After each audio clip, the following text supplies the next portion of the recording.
Hi, welcome to christadelphianvideo.org. Thoughts on the Bible readings October 28th. 2 Chronicles 25, Daniel 6, Acts 5, 6. 2 Chronicles 25 tells of Amaziah's accession to his father's throne.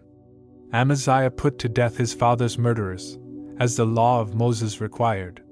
Judah's new king musters an army of 300,000 and spends 100 talents to hire 100,000 Ephraimites.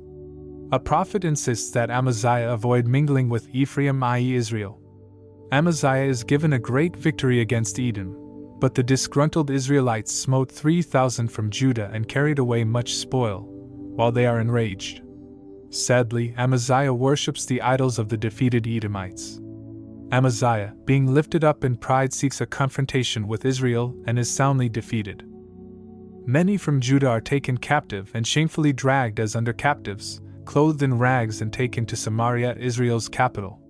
The parallel record in 2 Kings 14 and is the basis for Jesus' parable of the Good Samaritan, in Luke 9. In Daniel 6 we have the administrative structure for the 120 provinces of the realm of King Darius the Median, with Daniel as the chief of these princes. The lesser rulers become envious of Daniel and set about to trap him. They knew that his faithfulness to his God was his sole Achilles' heel. They petitioned King Darius to make it a capital offense to pray to any god other than the king for 30 days. Daniel is found to be breaking the law as he continues to pray openly 3 times each day. The king realizes that their scheme is to destroy Daniel, but Darius, according to the law of the Medes and Persians, is bound by his own laws. Daniel is cast into the lion's den. Yahweh protects him throughout the night by closing the mouths and calming the savage and starving lions.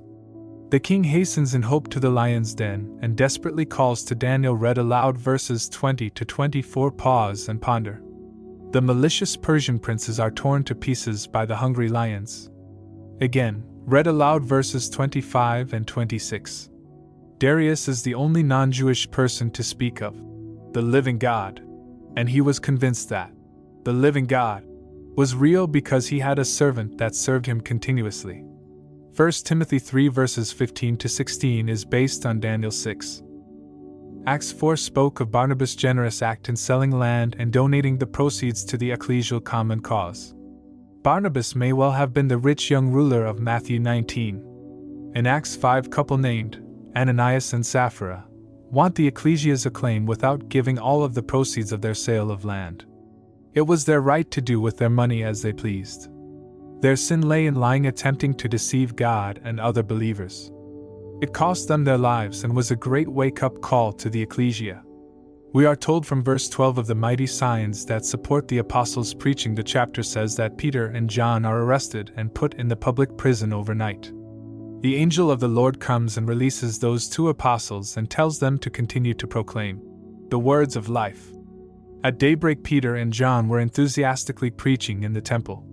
The apostles are rearrested by the officers, but this time quietly for fear of the people, and once more the Jewish council forbids them to preach. Full stop.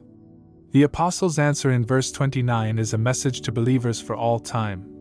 We must obey God rather than men. Their bold testimony was an evidence that they were Jesus' disciples.